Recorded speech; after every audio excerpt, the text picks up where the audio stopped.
Students, कैसे हैं आप सब। I heartly welcome you all to my channel study with Rachna Verma. आज की वर्कशीट आपकी बहुत इंटरेस्टिंग और बहुत important. I heartly welcome you all and today's worksheet is for 10th class subject English and worksheet 88। Date is 25th February 2021 and the topic is dust of snow. Dust of Snow by Robert Frost, the writer name is Robert Frost, is a brief poem that shows how human judgment on certain issues can be misleading. The poet depicts the crow and the hemlock tree as a reason for his change, mood and increased optimism. यहाँ पे poet जो है बहुत Robert Frost हैं, वो बताते हैं कि किस तरह से कभी जो बहुत ज़्यादा निराशा होती है, एक ज़रा सा मूवमेंट जो है उस चीज़ को बदल देता है और किस तरह से मूड जो है अच्छा हो जाता है। तो यहाँ पे डस्ट ऑफ स्नो इसी से ही रिलेटेड है। यहाँ पे थोड़ा मैं आपको समरी बता देती हूँ कि यहाँ पर जो है पोइट जो है वो एक ट्री के नीचे बैठे हैं जो कि बहुत पॉइजनस है, मतलब बहुत जहरीला पेड़ है, और वहाँ पर उनका मूड बहुत ख़राब है।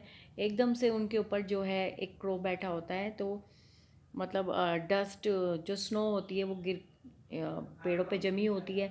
तो वो जो थोड़ी थोड़ी डस्ट, मतलब डस्ट ऑफ स्नो का मतलब जैसे ही वो पेड़ पर बैठता है और वो नीचे बैठे होते हैं पेड़ के, तो उनके ऊपर जो है डस्ट की जो है स्नो की जो है डस्ट गिरती है, तो एकदम से उनका मूड एकदम से रिफ़्रेश हो जाता है और वो सोचते हैं मैं क्यों बेकार में ऐसे ही बैठा हूँ, मैंने आधा दिन ख़राब कर दिया है। और एकदम से मूड उनका चेंज हो जाता है और वो सोचते हैं कि जो बचा हुआ दिन है वो मैं इस तरह से ख़राब नहीं कर सकता। तो यही हमारी पोएम में बताया गया है। तो यहाँ पर है कि मैं आपके लिए पढ़ देती हूँ। The way a crow shook down on me the dust of snow. मतलब जब मैं पेड़ के नीचे बैठा था तो एक कौवा जो कि पेड़ पर बैठा था और मैं बहुत निराश बैठा था, एकदम से वो मेरे ऊपर जो स्नो जमी होती है पेड़ पर, एकदम से जो है उसकी परत, मतलब डस्ट की तरह वो मेरे ऊपर गिरती है। फ्रॉम ए हैमलॉक ट्री, यहाँ पे जो ट्री का नाम है वो हैमलॉक है, और हैमलॉक का मीनिंग है ये एक पॉइजनस ट्री के नाम से ये मतलब बताया गया। Has given my heart a change of mood, एकदम से मेरे दिल को एकदम से बदलाव होता है और मेरा मूड एकदम से चेंज हो जाता है। And save some part of day I had rude, मैंने जो अपना समय, जो पूरा दिन, मतलब रूड का मतलब जो मैंने अपना दिन आधा ख़राब कर दिया है, एकदम से चेंज हो जाता है और मैं सोचता हूँ कि मैं आधा दिन क्यों अपना इस तरह से उदास बैठ के गंवाऊँ। तो आप यहाँ से रिलेटेड है आपकी ये वर्कशीट। जो पहला क्वेश्चन है वो आपका choose the correct option. First है आपका यहाँ पर there was a crow sitting, आपको बताना है कहाँ बैठा था कौवा। तो आपको आपका आंसर है ऑन हा hemlock tree. What did it shake on the poet, वो पोइट पर क्या गिरता है, dust of snow. What was the poets move in the beginning of the poet, कैसा था उनका मूड। तो आप देखेंगे कि डिप्रेसिव था, सोरोफुल था, और जो है डिजेक्टेड था। What change the poets mood, कैसे एकदम से पोइट का मूड बदल जाता है। The small particles of snow shook by the crow, मतलब उनके ऊपर छोटे छोटे पार्टिकल्स गिरते हैं ना स्नो के। आगे which word in the poem does not correspondent to root, तो आपका आंसर रहेगा रेजुविनेट। ये होता है कि जो यंग होते हैं, मतलब यंग फील करते हैं, उसे कहते हैं। तो ये रूट का तो बिल्कुल भी मीनिंग नहीं है इसका, बिल्कुल। और बाकी तो बनते हैं रूड के, लेमेंट, रिपेंट और डेमोइन, लेकिन जो रेजुएंट है वो नहीं बनता। What is the rhyme scheme of the poem, अब आपको राइम स्कीम बतानी है। तो आपकी राइम स्कीम है ए बी और सी डी। आगे है आपका question how was the poet day save, कैसे जो है पोएट का डे सेव्ड होता है। तो मैंने आपके लिए कर रखा है, आप देख सकते हैं।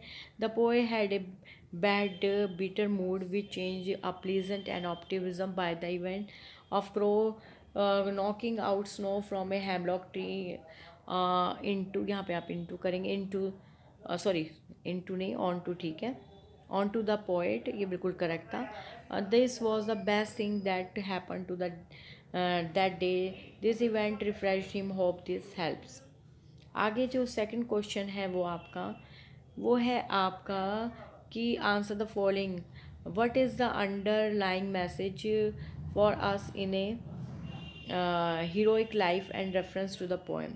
सॉरी, जो सेकंड है यहाँ पर state any two verses duplicating the figure of speech, आपको जो है 2 एग्जाम्पल बताने हैं। तो ये रहा आपका, go and gather the green leaves on the grass, और सेकंड है come and clean the callose in your closet.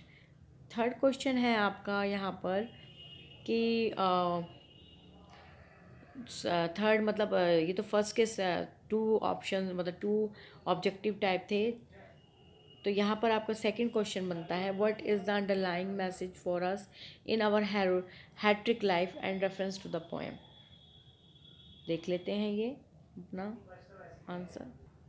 तो जो आपका आंसर सेकंड है, तो when the poet what sitting under a hemlock tree with a sad mood a क्रॉ shook down some dust of snow on his hand and shoulder. A very simple movement proved to be very significant and saved the rest of the day of the poet from being wasted. Sometimes positive change can take place through negativity also and clean the callose in your closet.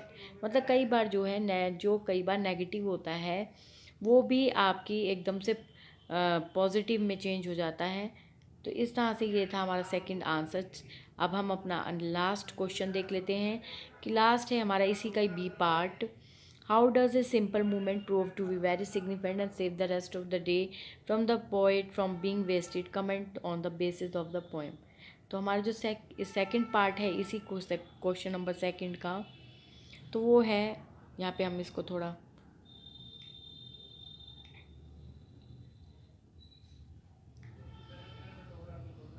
तो यहाँ पर आपका answer है when the poet word sitting under a hemlock tree